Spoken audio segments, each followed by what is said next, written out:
Hey there, Ryan Wangley, American Pacific Mortgage.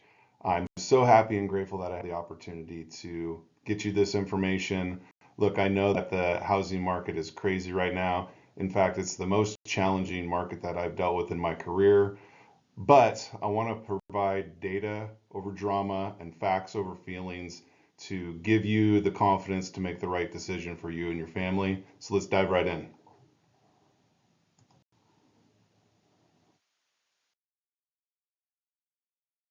So, what's the big bad wolf in housing right now? Well, it's mortgage rates. And mortgage rates peaked in November of 2023 at over 8%. And we've seen a great decline into the high sixes, which has caused a lot of relief for buyers, but still higher than what we've been used to for the last 10 years. And what do we know about mortgage rates is that for every 1% decline in mortgage rates, 5 million more homeowners become eligible to purchase. So the purpose of this video is to position yourself for the market that's coming, not for the market that we've been in. We do know that rates are eventually going to get back down into the fives. Fannie Mae is projecting that rates will get to 6.25 by the end of the year, and potentially even high fives if there's some type of recessionary pressures that the economy experiences. So we expect a tsunami of buyers to come off the sidelines as interest rates come down, and we want to position you ahead of that by making you a bulletproof buyer. And what does that mean to be a bulletproof buyer? Well, it means that you understand the market, that we take steps to be fully underwritten and approved in certain situations where it makes sense, and we understand what an appraisal gap strategy is in case things don't go as planned. And then if you have a home to sell, what your options are and how to best get your offer accepted in a tough market.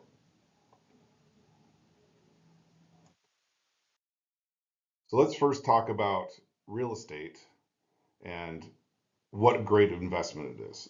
Since 1942, when the data started being collected, home prices appreciated every year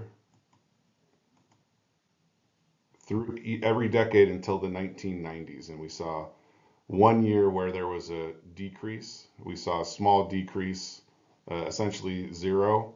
But we do know that home prices took a hit after and during the Great Recession.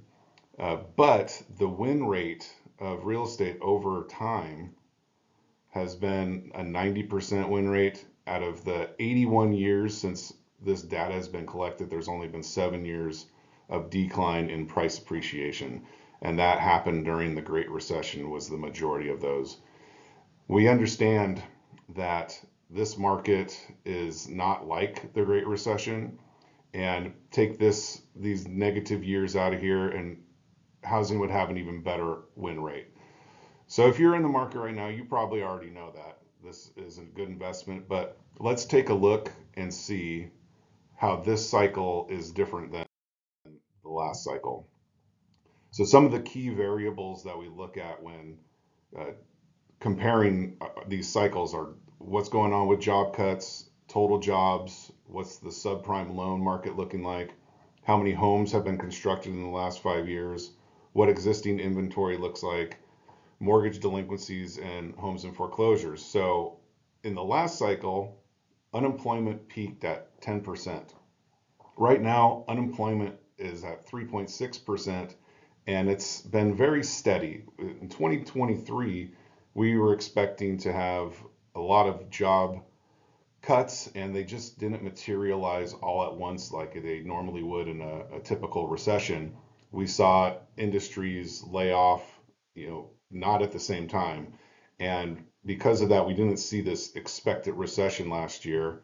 And does that mean it's still coming? Well, potentially, but 2024 is the peak year, the record year for most people retiring. So the most people in history are turning 65 this year. And that means that there's going to be a lot of people retiring and a lot of jobs opening up. So is this number going to go up? It could go up, but probably not that much. Maybe 4%, 4.1%, but far from the 10% that we saw in the last housing cycle. There's significantly more jobs than there were back in 2007. And really, this is where we need to focus on what caused that previous recession. It was basically Wall Street's appetite for mortgage-backed securities that translated into looser and looser underwriting standards, and that eventually the cards fell, right? So people that shouldn't have been getting loans, people that have no money down, poor credit, poor payment histories, could have been lying about their income, could have been about lying being employed at all. Those types of loans are non-existent at this point. And back in the previous housing cycle, that was what was going on. The majority of loans were liar loans, pick a payment loans, and that's not even an option nowadays.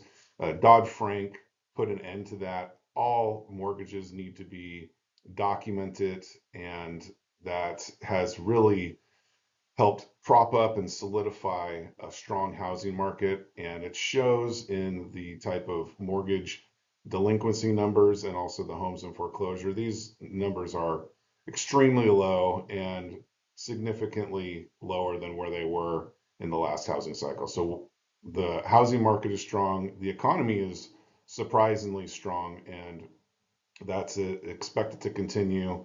Jobs are going to stay strong. Housing is staying strong. And let's talk about housing. That's important because we want to know what's going on with home prices. In 2022, we did see home prices decline. And that, even though they declined at the end of the year, the gains at the beginning of 2022 had 2022 end the year positively, even with a decline. And those declines happened at the end of 22. And the last time we saw home prices decline was in January of 2023. And since then, price appreciation has continued to move higher and higher.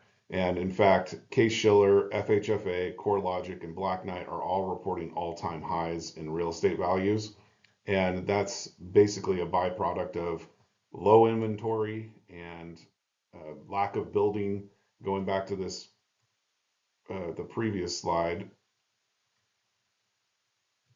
Oh, not this time.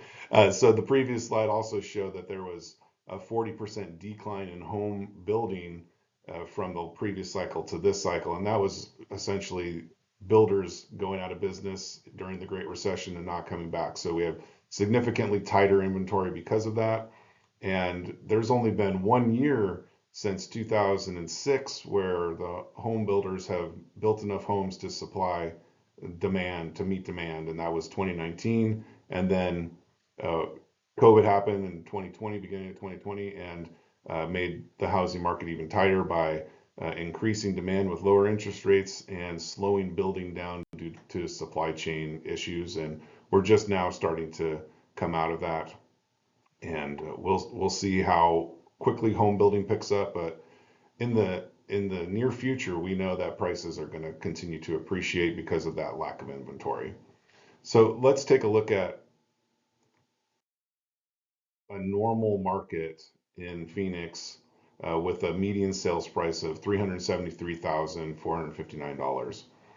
These appreciation numbers here are historical for the last 5 years, almost 9%, and then the 10-year average, and then this long-term 63-year average is 4.5% basically, and we're going to be using a conservative estimate here of 4.86 to see what this market's going to do over the next 5 years. So we can see that as we move forward in time, prices appreciate, and essentially this is, if you look at this instead of a percentage amount and start looking at it as a dollar amount, this equates to $1,500 a month in appreciation. So that's on top of any type of principal reduction that's happening, on top of any savings that you're making, 401k contributions, IRA contributions. You're making $1,500 a month just by owning a home. Now, as mentioned previously, interest rates are coming down. We know that they're trending lower. So, would it make sense to wait for lower interest rates? Well, that's not necessarily the case. As you wait, there is a cost to waiting where we would be missing out on amortization, so principal reductions. We would be missing out on home price appreciation. And in just 6 months, that's almost $18,000 that you're missing out on. Waiting 1 year, 22,600. 2 years, 41,000. And prices are going to continue to appreciate. So waiting for interest rates to come down, you're going to be paying more for a home. And going back to interest rate reductions, there are more and more people that are going to come off of the sidelines to purchase as interest rates come down.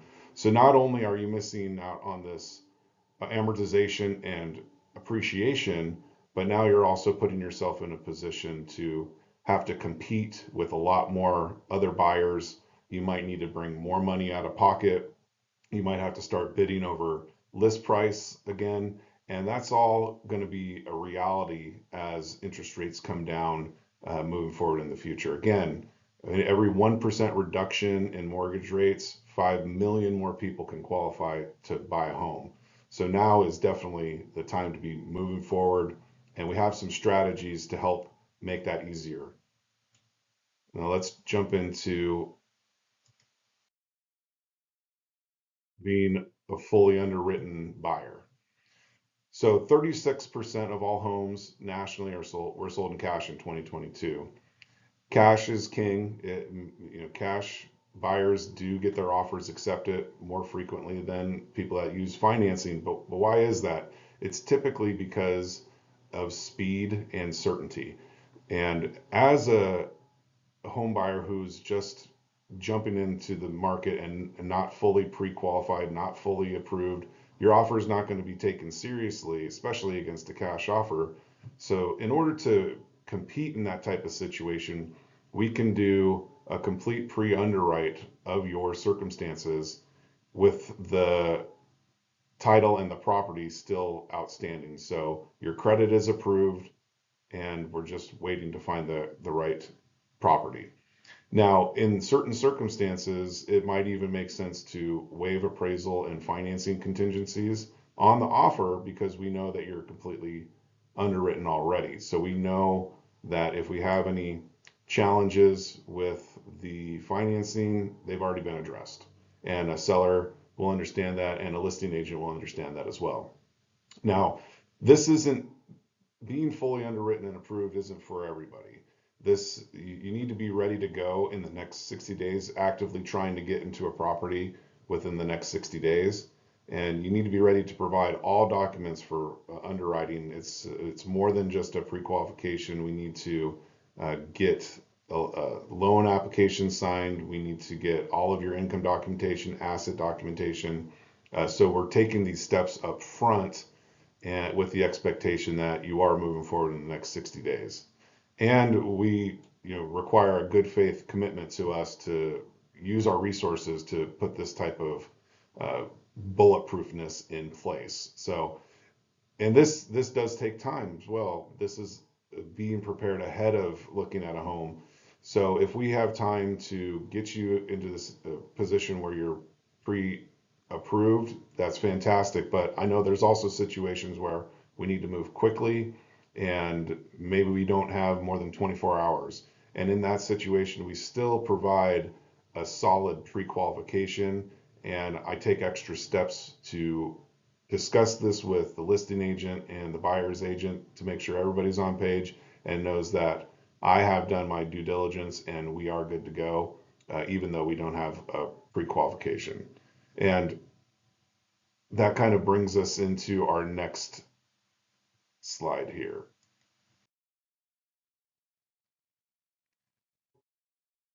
So we need to discuss appraisal gap strategies, not necessarily for the existing market that we're in, but to prepare for the market that's coming. As rates come down, more buyers come off the sidelines, more multiple offer situations we're going to start to see, and that's going to drive home prices higher. And what happens in a situation where prices are rising rapidly? We know that appraisers look backwards at the data for sales that have already happened, whereas sellers are projecting forward on what the property could be. So that gap between the purchase price and the appraised value can cause challenges to the loan because we have to go off of the purchase price or the appraised value, whichever is less. So if we have appraisal come in low, then we have to base our loan terms off of the lower appraisal.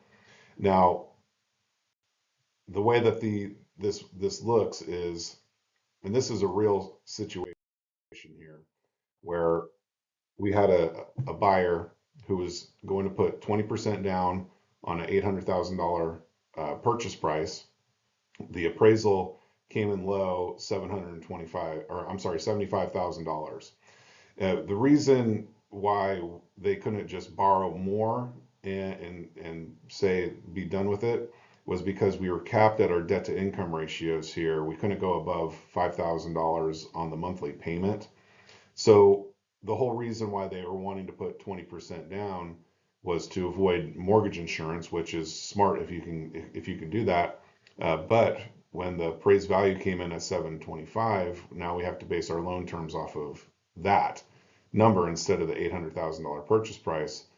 So that brings, in this situation, we were able to do a single premium mortgage insurance policy versus monthly mortgage insurance premium, which would have been about $500 a month in this case, which would have brought us above the $5,000 threshold that we couldn't go above.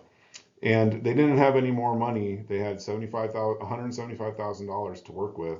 So the solution was to lower the down payment and increase the seller concession, or we asked the seller for concessions, but it ended up the listing agent and the buyer's agent kicked in some money to help cover a single premium mortgage insurance policy.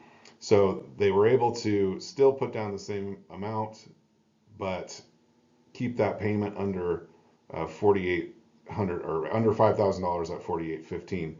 So the monthly payment went up about $40. They were able to keep the home that they wanted, that they loved, and not walk away from it because of a low appraisal. The seller got their funds that they were wanting, and everybody was happy at the end of the day. Now, that might seem a little, is that a good idea to pay mortgage insurance? Well, they're not paying it in the monthly payment. It was paid in full. But let's take a look at the numbers on how they shake out. So when we're looking at the difference in principal paid over a 10-year period, it's the same. It's basically the same. They paid slightly more in this situation than they would have with 20% down.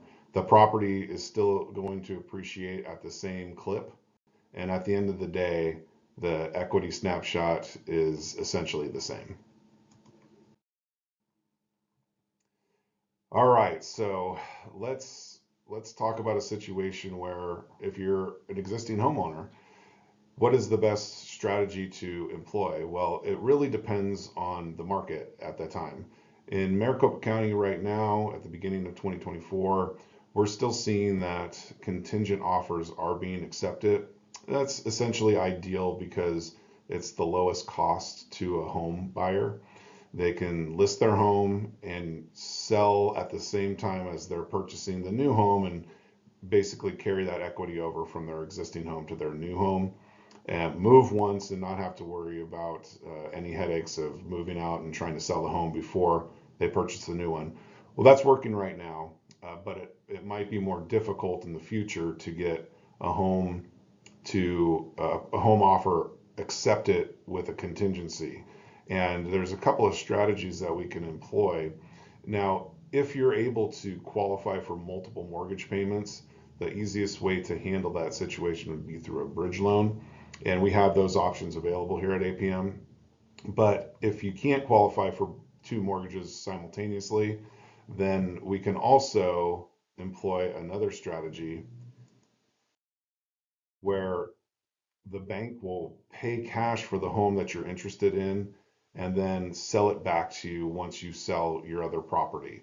And that gives you the opportunity to compete as a cash buyer, purchase the property that you want with confidence, knowing that it's going to close in half the time, most likely, and take out all the uncertainties as far as having appraisals done and what have you. And then that it allows you to move just once. So now this is a kind of high level program that we have. It does have some costs associated with it. It could be as much as 3%, but in most situations, buyers are paying 1% to use this program. So if we're looking at an $800,000 purchase price, as much as 24,000 could be the cost, but most likely it would be about $8,000 to use this program. It's not only convenient, uh, which is why the cost is there, but it's also less than what a bridge loan might be, depending on the amount of funds that you need for the situation. So this this program will get more and more popular as we see more bidding wars, more competition. We're not quite there yet in Maricopa County, but we are seeing this happen in other markets around the country, and we need to be prepared for the possibility of it happening. So, what's going to happen as mortgage rates come down? Or let's take a look back at what mortgage rates typically do. So back in the 1970s and 80s, the Fed chairs Byrne and Volcker, they were dealing with significantly high inflation, and mortgage rates spiked up to 18.5%. In to address this high inflation, the Fed raised the federal funds rate to 20%, which is absolutely crazy. And what happens when the Fed raises the federal funds rate? Well, the economy starts to slow down. We can see that the stock market dropped 30% and the economy went into a recession. However, we saw mortgage rates drop from that 18% peak to 12% during that time period. Now, during the late 80s, early 90s, Greenspan was dealing with moderate inflation, but it still was uncomfortable for the Fed, and they took actions to slow down the rate of inflation, again by raising the federal funds rate to 6.5%. Uh, During this time period, inflation pushed interest rates on mortgages up to 8.5%, not too far away from where we are right now, but significantly higher than where it was. Just 1.5% is a big swing. So what did the Fed do? What does raising the federal funds rate do? Well, it causes the economy to slow, and indeed, it pushed the economy into recession in the early 90s. So we saw a 50% reduction in the stock market. However, again, mortgage rates dropped from 8.5 to 5.5. Now we're looking at our current chair Fed, Jerome Powell, dealing with significantly higher inflation than what he started with. Mortgage rates jumped from 2.5% to 8% in a very short amount of time. And to combat the inflation, they raised the federal funds rate extremely quickly from 0% to 5.5. Right now, we've seen inflation drop from 9.1 to 3.7, and it's continuing to decline. All signs are showing that inflation is being taken care of, it's being handled, and uh, we should not expect any spikes back up like we saw in the 70s uh, when Burns was the Fed chair. So what's going to happen? Can we expect another recession? Uh, Most likely, some type of mild recession is coming, but we just don't know yet. But we do know that mortgage rates have already turned the corner from the 8% range and are currently, as of today, in the high sixes.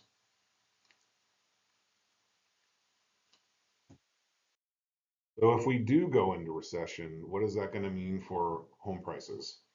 Well, with the exception of the Great Recession, home prices appreciate during recession. So these gray bars are recession periods, and this blue line is the home price appreciation that we've seen over those time periods.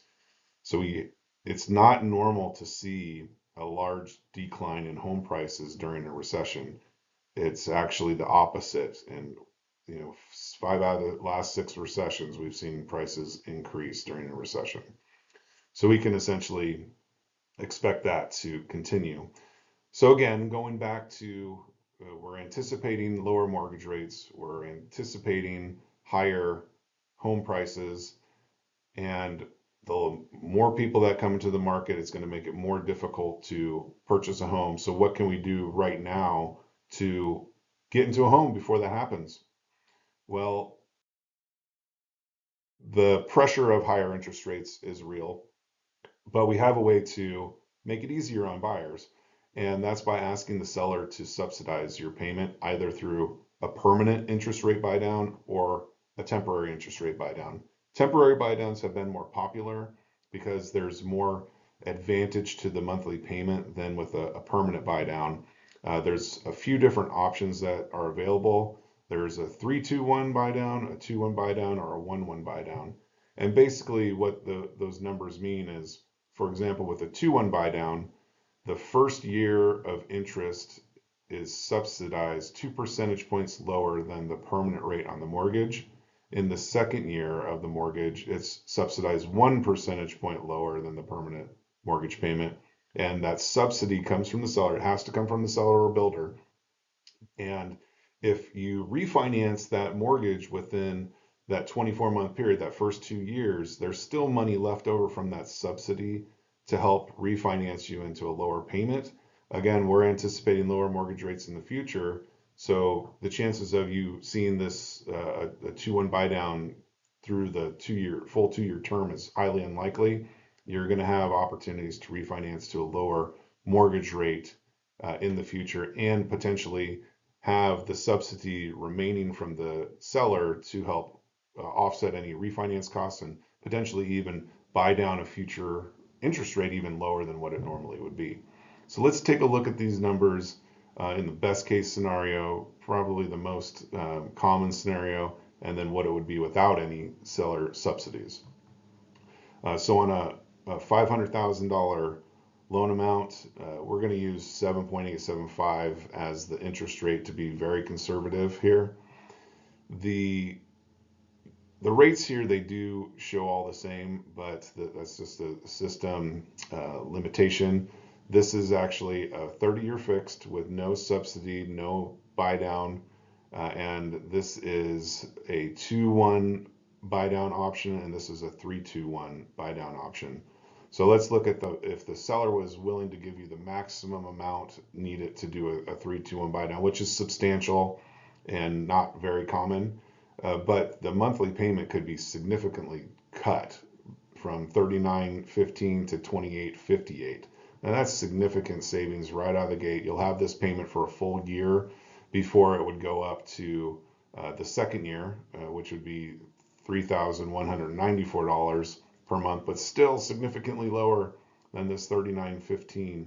And this is, again, this would be the window here between the first year and the second year to refinance the permanent rate to a lower mortgage rate. Let's take a look at this in a little bit more detail side by side here. So this would be our 3-2-1 buy down payment and our 2-1 buy down payment, and then what it would be with no buy downs whatsoever.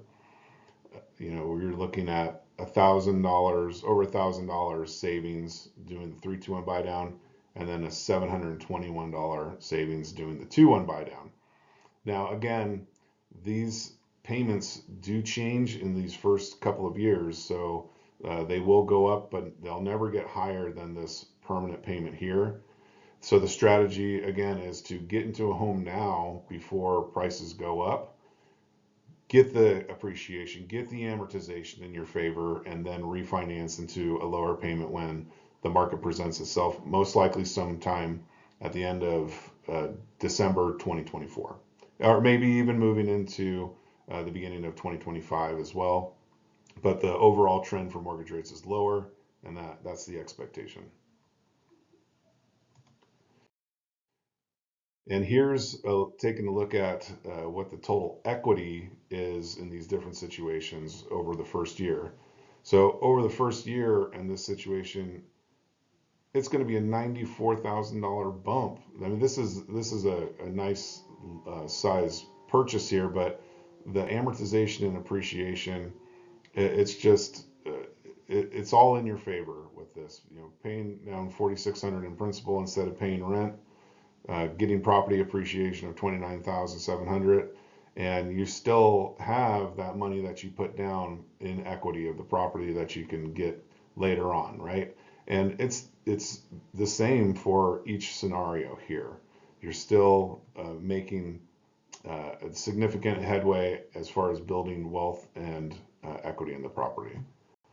And then year two, same situation. Now we're looking at the payment going up from the 321 to the second year. So it goes from that 1,000 plus savings to $721 per month savings. And then for the 2-1 buy down, it goes from 721 to $368. And again, in this time period, you're most likely refinancing to a lower permanent payment than this. Most likely, your permanent payment's going to end up being somewhere around this area, or potentially somewhere between these two payments. Same, looking at year two, the total equity in the home now has gone up to 100, over 130,000, and then year three, we're seeing that these payments now, if you made it this far into these original mortgages, there's still a savings on the 321 buy down. The 2-1 buy down has exhausted itself, and now this would be the permanent payment. But again, the chances of getting to the permanent payment on the 2-1 buy down or even the 3-1 buy down is highly unlikely. You're going to have refinance opportunities to fix that payment at a lower interest rate and lower monthly payment. And then in 3 years, just 3 years, the equity that you have in this property, you've earned $108,000 just by being a homeowner. It's remarkable. It's the best wealth building strategy in the United States, and has been for over 100 years. I want to help you get there. Please let me know if you have any questions. I'm here to help make this happen for you and your family, and we can run all kinds of scenarios to make your situation, a little bit more certain. Thank you. We'll talk to you soon.